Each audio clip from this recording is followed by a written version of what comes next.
Isabella ने भारी दिल के साथ छोड़ा, जबकि जीरो टेबल के पास खड़े होकर अपने जज्बात संभालने की कोशिश कर रही थी। 200 साल से ज्यादा जीने के बावजूद ऐसा महसूस करना नहीं चाहिए था। लेकिन जब इजाबेला ने गॉड के मामले की बात की, तो जीरो अपने आंसू नहीं रोक पाई। उसकी सोच बेकार हो गई थी। जीरो ने बस दरवाजा बंद किया और बुकशेल्फ की तरफ चल दी। उस जगह पर खड़े होकर उसने महसूस किया कि यह सीक्रेट होली रूम का सबसे ऊंचा पॉइंट है, जहां प्रेयर रूम भी है।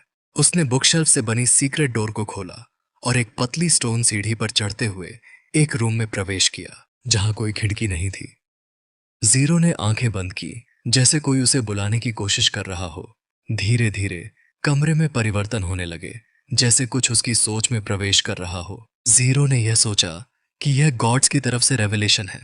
ऊपर की तरफ एक बड़ा पेंटिंग था, जो बिना किसी शर्त के खुद गॉड को दर्शाता था। उस पेंटिंग में एक सीमाहीन दुनिया थी, जिसमें एक बड़ा रेड हेमिस्फीयर था, जो बेतरह मैजिकल शक्ति से भरा हुआ था। उस पेंटिंग को सिर्फ देखकर ही कोई उसकी अनंत और तेजी से भरी शक्ति महसूस कर सकता था। जीरो को पक्का था कि यही गॉड है। अचानक 4 पेंटिंग्स उसके इर्द गिर्द आईं। चर्च की सीक्रेट हिस्ट्री में पिछले फेडरेशन के लीडर्स और पोप्स ने इन पेंटिंग्स के बारे में अपने विचार रिकॉर्ड किए थे, और अधिकांश एक ही निष्कर्ष पर पहुंचे थे। अंतिम युद्ध का स्थल इन 3 पेंटिंग्स में है। पहली पेंटिंग एक सिंहासन को दिखाती थी, जो हजारों हथियारों और स्कल से बना था, और खिड़की से बाहर ऊंचे स्टोन टावर्स दिखाई देते थे। सीक्रेट हिस्ट्री के अनुसार इस पेंटिंग का सामग्री डीमंस के उद्भव की शहर की तरफ संकेत करती है, जो कि किंगडम ऑफ डॉन के नॉर्थ वेस्ट कोने में स्थित है। जीरो ने अपनी ध्यान को सिंहासन पर केंद्रित किया। आज जीरो ने सिंहासन पर मालिक को नहीं देखा। उसकी सोच की तस्वीरें कभी एक जैसी नहीं होती। कभी वह एक नाइट को आर्मर पहने हुए देखती, लेकिन ऐसे दृश्य बहुत ही रेयर होते थे। ज्यादातर वह सीट खाली होती थी। दूसरी पेंटिंग बहुत ही अजीब थी। हर बार जब वह देखती, कुछ नया देखती। इस बार उसने पानी देखा, पेल ब्लू पानी, जो विशाल स्केलेटल रिमेन्स में लहराता था। धीरे धीरे जीरो ने महसूस किया कि पानी का स्तर बढ़ रहा है।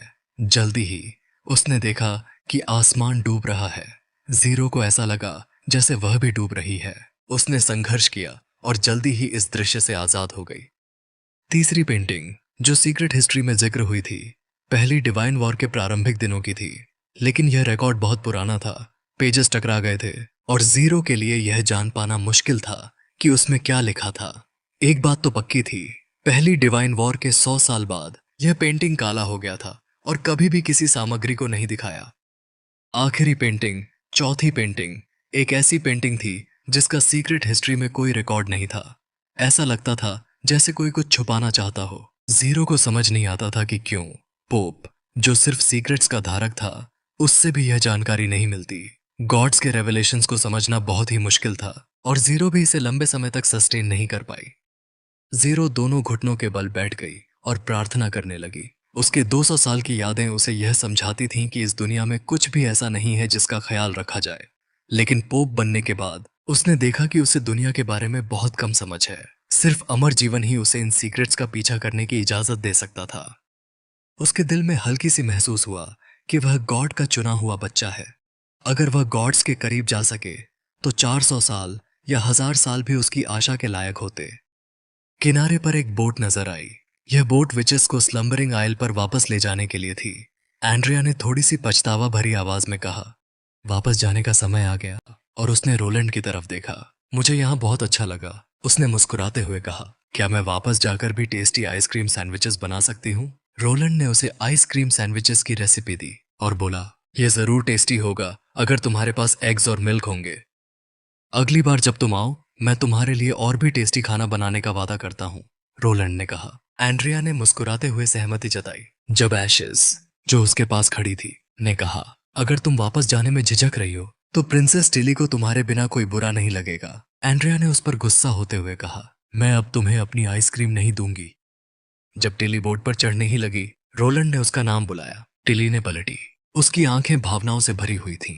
रोलैंड को अलविदा कहने में अच्छा नहीं लगता था, लेकिन उसने बेचैनी से कहा, टिली, अगर तुम्हें कोई समस्या हो तो मुझसे जरूर संपर्क करना। मैं हमेशा मदद करने के लिए तैयार हूं, और नेवरविंटर का शहर तुम्हें हमेशा स्वागत करेगा। टिली ने रोलैंड की सच्ची आंखों में देखा, मुस्कुराई और उसका धन्यवाद किया।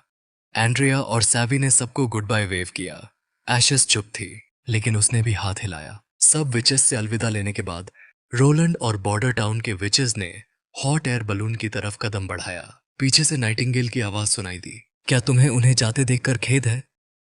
रोलैंड ने थोड़ा रिग्रेट महसूस किया और कहा, कितना अच्छा होता अगर स्लम्बरिंग आयल से 300 विचेस यहाँ आ सकती। नाइटिंगेल ने उसकी तरफ अजीब नजर डाली और बोला, यह तो तुम्हारे पापों को और भी बढ़ा देगा। रोलैंड और एना हैरान थे। यह पाप कैसे? उन्होंने सोचा, यहाँ की जिंदगी तो स्लम्बरिंग आयल से बेहतर है। नाइटिंगेल उनकी तरफ देखकर कुछ कह नहीं पाई और गुस्से में चली गई, वेंडी को हॉट एयर बलून की तरफ खींचते हुए, छोड़ते हुए रोलैंड और एना को हैरानी से देखते हुए। नाइटिंगेल के जाने के बाद रोलैंड ने गहरी सांस ली, क्योंकि 2 दिन से खो जाने के बाद नाइटिंगेल अब फिर से अपनी पुरानी स्थिति में लौट आई थी, जो उसके लिए सुकून की बात थी।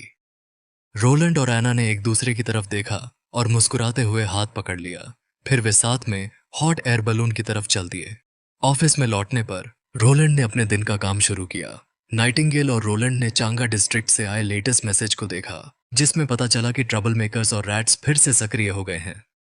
नाइटिंगेल के बॉर्डर टाउन के साथ आने के बाद चांगा में अपराध से निपटना एक मुश्किल काम बन गया था।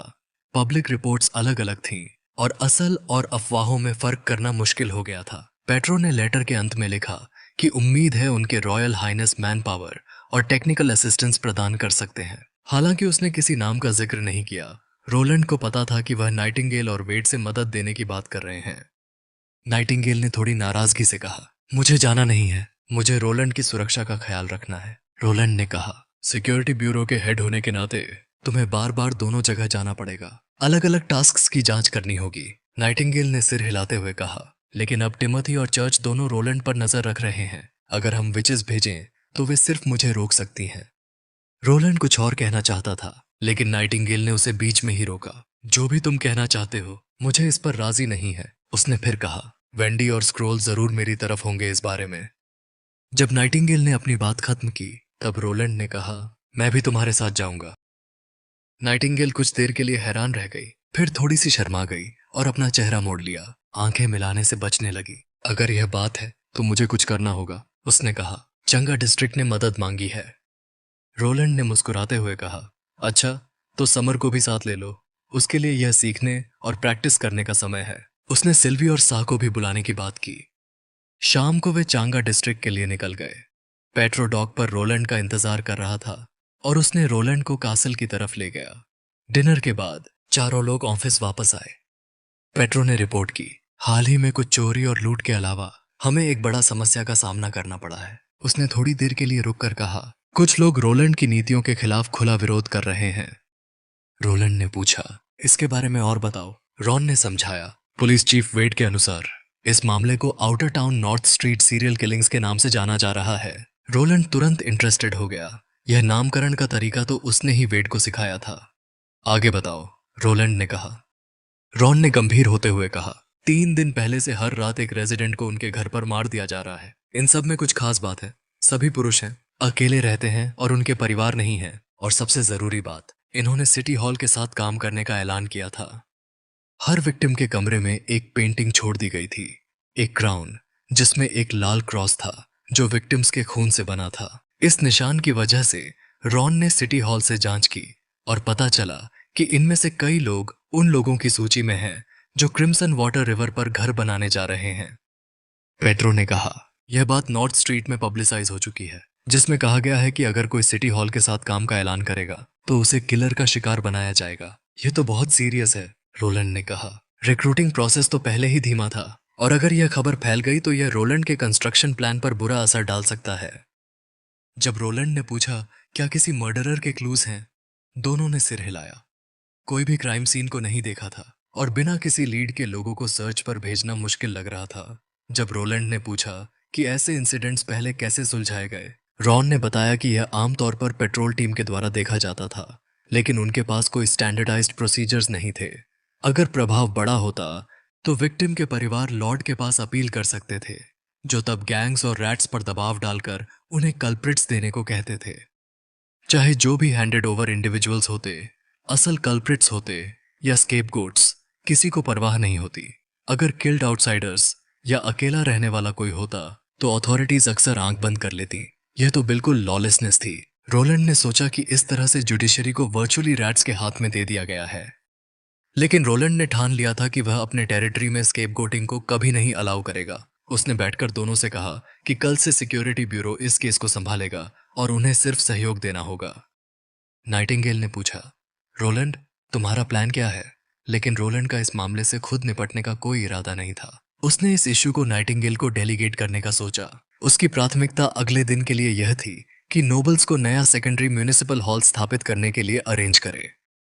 उसने चाहा कि यह ऑर्गेनाइजेशनल स्ट्रक्चर जल्दी से सेटअप हो जाए और क्राइम से निपटने का काम नाइटिंगेल को संभालने दिया जाए। नाइटिंगेल हैरान सी बैठ गई, टेबल पर क्रॉस लेगेड होकर रोलैंड की तरफ देखती रही।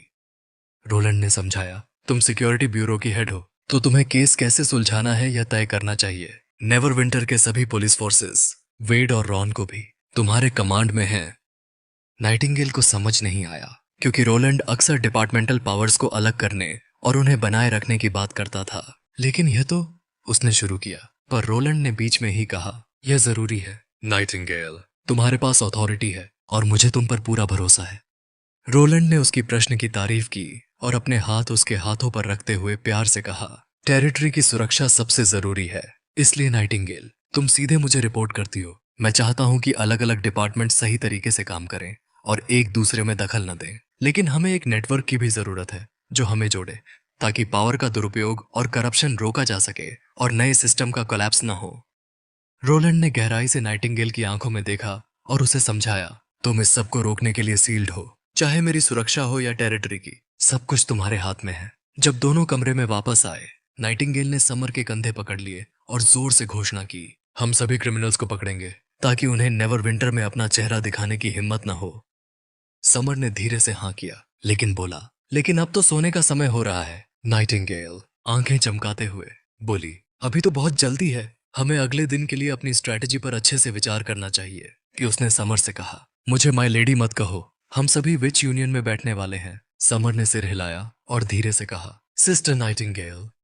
समर ने देखा कि नाइटिंगेल बहुत उत्सुक है, बार बार क्रिमिनल्स को पकड़ने की अपनी इच्छा व्यक्त कर रही है। दोनों ने इस विषय पर लंबी चर्चा की और समर ने कहा कि उसकी एबिलिटीज सिर्फ 2 दिन तक साथ दे सकती हैं, क्योंकि उसकी मैजिकल पावर कम है और वह अपनी एबिलिटीज को कंट्रोल नहीं कर सकती। इस केस में कुछ लक की भी जरूरत होगी, नाइटिंगेल ने कहा। थोड़ी देर बाद दोनों ने सोने का फैसला किया। समर बड़ी बिस्तर पर चढ़ गई और तुरंत ही नरम बेडिंग से घिर गई। यह उसका पहला बार था जब उसने इतने आरामदायक तकिए और मैट्रेस का अनुभव किया, और कुछ ही समय में उसने नींद की गोद में खुद को खो दिया। नींद में उसने सुना नाइटिंगेल उसके पास फुसफुसाते हुए कह रही थी, मैं एक शील्ड हूं। अगली सुबह समर ने नफरत से बिस्तर से उठकर अपना कोट पहना और नाइटिंगेल का पीछा करते हुए कासल के पहले मंजिल पर चली गई। रॉन और 2 और पुलिस अधिकारी तुरंत उन दोनों लड़कियों के पास आए और उन्हें सैल्यूट किया। रॉन बहुत खुश था कि विचेस उसकी मदद करने आई हैं। समर उन्हें गर्व से देख रही थी, क्योंकि यह उसका पहला बार था जब उसने एक काउंट देखा, और वह थोड़ी देर तक डरी रही। लेकिन जब उसने नाइटिंगेल को अपने साथ देखा, तब उसने देखा कि नाइटिंगेल से एक शानदार और प्रभावशाली ऑरा निकल रहा है। यह क्या है? समर ने नाइटिंगेल से पूछा। उसकी चाहत थी कि वह इस स्थिति को समझे। नाइटिंगेल ने मुस्कुराते हुए कहा, प्रिंस ने कहा है कि उसकी टेरिटरी में नोबिलिटी सिर्फ एक टाइटल है और सिक्योरिटी ब्यूरो की सिटी हॉल से उचित स्थिति है, और मैं रॉन की सुपीरियर हूं। यह सुनकर समर ने नाइटिंगेल की तरफ देखा। उसकी आंखें चमक रही थीं। यह सच में उसकी आइडल थी। ग्रुप कासल से निकलकर क्राइम सीन की तरफ गया। कल रात एक और विक्टिम का मर्डर हुआ था, जो इस केस का चौथा इंसिडेंट था। उन्होंने एक गंदे गली में कदम रखा और थोड़ी देर बाद लीडिंग पुलिस ऑफिसर एक पुरानी वुडन घर के सामने रुका। समर ने नाइटिंगेल का पीछा करते हुए घर के अंदर कदम रखा। उसका दिल तेजी से धड़क रहा था। घर के अंदर उसने देखा एक आदमी जमीन पर पीठ के बल पड़ा है। उसके गले में गहरा कट था और दरवाजे के सामने की दीवार पर एक गहरे लाल रंग का क्रॉस क्राउन बना हुआ था। खून की भयावह बदबू ने उसकी सेंसेस को छू लिया। उसने जल्दी से अपना मुंह ढक लिया, जैसे वह उल्टी करने वाली हो। रॉन ने चिंता करते हुए समर के पास आकर कहा, क्या तुम बाहर कुछ ताजी हवा लेने नहीं चलोगी? लेकिन समर ने देखा कि नाइटिंगेल पहले से ही लाश के पास झुकी हुई है, शांत दिमाग से चोटों की जांच कर रही है। वह नाइटिंगेल को शर्मिंदा नहीं करना चाहती थी, इसलिए उसने सब कुछ सहा लिया। नाइटिंगेल ने रॉन से पूछा, लाश कब मिली? रॉन ने अपने नोटबुक की तरफ देखा और जवाब दिया। यह सुबह जब लोकल रेजिडेंट्स पानी लेने गए तब मिली। दरवाजा खुला हुआ था। मर्डरर चाहते थे कि सब देखें। विक्टिम का नाम शवल था, एक फ्री सिटीजन जो पहले एक रैट था, लेकिन उसके पास कोई वैल्यूबल नहीं था और न ही आसपास किसी ने कोई आवाज सुनी। नाइटिंगेल ने सोचा, एक इतने बड़े आदमी को मारने के लिए कुछ तो शोर होना चाहिए, चाहे उसका गला काट दिया हो, लेकिन वह तुरंत नहीं मरेगा। उसकी लड़ाई या जमीन पर गिरने की आवाज तो जरूर आनी चाहिए थी। नाइटिंगेल ने रॉन को इंस्ट्रक्शंस दी, सराउंडिंग से सबको लाओ, मुझे उनसे पर्सनली बात करनी है। उसने समर से भी कहा, सोरोया को बुलाओ। जब वे एली में वापस आए तो समर के साथ सोरोया के अलावा दो और लोग थे, लाइटनिंग और मेजी। दोनों ने घर के अंदर छड़ी से गुजारिश की, हमें क्यों नहीं बुलाया? हमने तो डिटेक्टिव अटायर पहना है जो रोलैंड ने डिजाइन किया है ताकि हम केस सॉल्व कर सकें।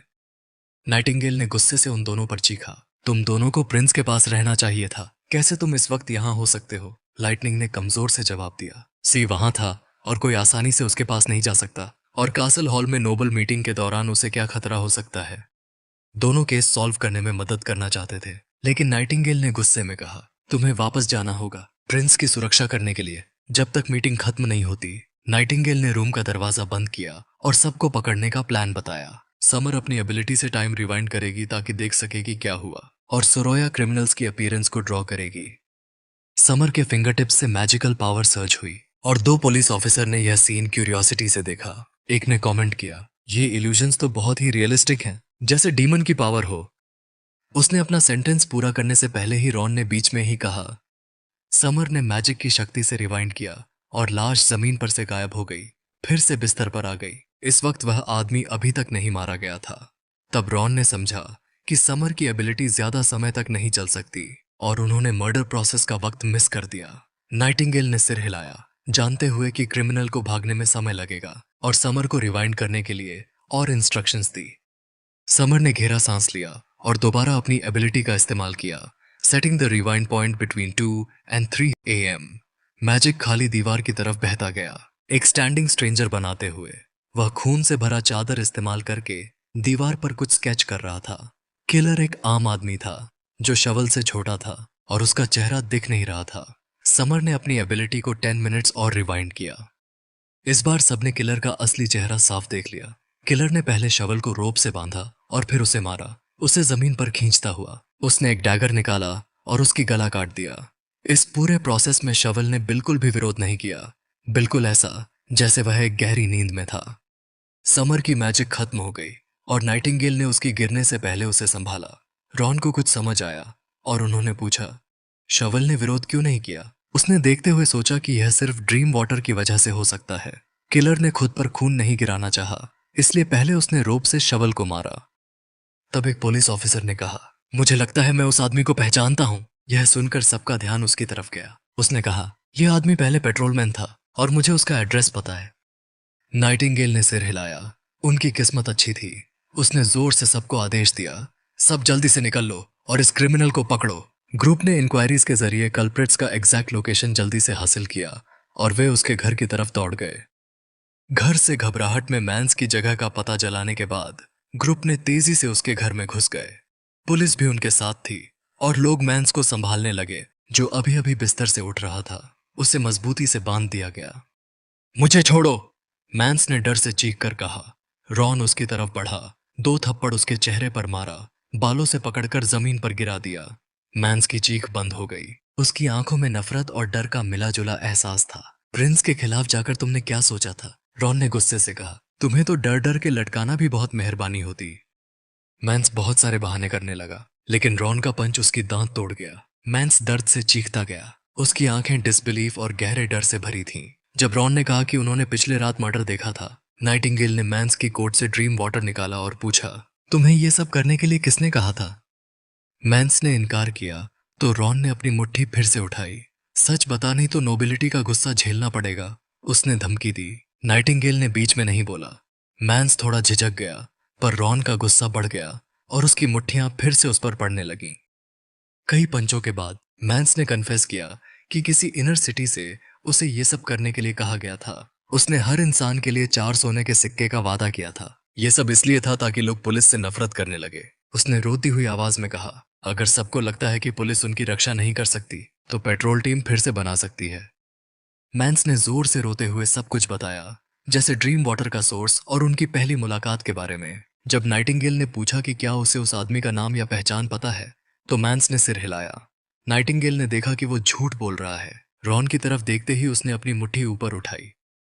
डरते हुए मैंस ने कहानी बदल दी। मुझे नहीं पता, उसने कभी अपना नाम नहीं बताया। वो कोई नोबल नहीं था, पर बहुत दानवीर था। उसकी यूनिफॉर्म जैसी कोई ड्रेस थी जब हम मिले थे 2 दिन पहले। उसकी बातें सुनकर नाइटिंगेल को लगा कि यह कहानी सिर्फ शुरुआत है और उन्हें इस राज के पीछे के सच तक पहुंचना होगा। मैंस की बातें सुनकर नाइटिंगेल को समझ आ गया कि 2 दिन पहले की उनकी मुलाकात में वह आदमी कुछ अजीब तरीके से यूनिफॉर्म पहने हुए था, जिस पर एक पेटल शेप्ड एम्बलम था। नाइटिंगेल और रॉन ने एक दूसरे की तरफ देखा। क्या यह पेट्रो फैमिली का एम्बलम है? रॉन ने कहा। मैंस ने हिचकिचाते हुए जवाब दिया, मुझे नहीं पता। पेट्रो फैमिली तो लॉर्ड का सपोर्ट करती है, तो वो उनके खिलाफ क्यों होंगे? रॉन को पूरा यकीन था कि यह पेट्रो फैमिली का काम नहीं था और शायद और लोग इसमें शामिल हैं, लेकिन नाइटिंगेल को लग रहा था कि वह किसी खास बात को भूल रही हैं। मैंस का दिया हुआ जानकारी अब सही लग रहा था, लेकिन कुछ तो गलत था। तभी मेसी ने दरवाजे से पूछा कि क्या उनकी अभी भी जरूरत है, क्योंकि मीटिंग खत्म होने वाली थी और उन्हें वापस जाना था। नाइटिंगेल ने सोचा, मीटिंग? हिज हाइनेस तो नोबल्स के साथ हॉल में हैं, नए सिटी हॉल की स्थापना पर चर्चा कर रहे हैं। इसका मतलब था कि उनके आसपास कोई पर्सनल गार्ड्स नहीं है। सबसे करीब के गार्ड्स हॉल के बाहर हैं। अगर यह आदमी सच में पेट्रो फैमिली से है, तो वह आसानी से कैसल में घुस सकता है। नाइटिंगेल ने रॉन और मैंस को छोड़ते हुए जल्दी से कमरे से बाहर निकली और लाइटनिंग का कंधा पकड़ते हुए बोली, जल्दी उसे कासल ले चलो, प्रिंस खतरे में हो सकते हैं। लाइटनिंग, जो बहुत शॉक थी, बिना किसी हिचकिचाहट के नाइटिंगेल को उठाकर कासल की तरफ उड़ गई। नाइटिंगेल की आशा थी कि शायद वह ज्यादा सोच रही हैं, लेकिन जैसे जैसे उसने इस पर सोचा, उसका अलार्म बढ़ता गया। मर्डर तो 3 दिन पहले शुरू हुआ था, जब पेट्रो फैमिली की मदद का रिक्वेस्ट बॉर्डर टाउन तक पहुंचा। अगर इन सब का असली मकसद ध्यान भटकाना और रोलैंड से दूर ले जाना है, तो यह बहुत खतरनाक होगा। मीटिंग हॉल में तभी एक आदमी ने डैगर निकाला और वह रोलैंड की तरफ दौड़ गया। नाइटिंगेल ने चिल्लाकर चेतावनी दी, रोलैंड संभल के, लेकिन डैगर ने रूथलेसली रोलैंड के एब्डोमेन में घुस गया। तो दोस्तों, आज का वीडियो यहीं तक था। अगर आपको यह वीडियो पसंद आया हो तो लाइक करें। आपको हमारे चैनल पर ऐसे ही इंटरेस्टिंग मानवा की एक्सप्लेनेशन देखने के लिए सब्सक्राइब करना न भूलें। अपनी फीडबैक और सुझाव हमें कमेंट्स में जरूर बताएं। आप सबका बहुत धन्यवाद और मिलते हैं अगले वीडियो में।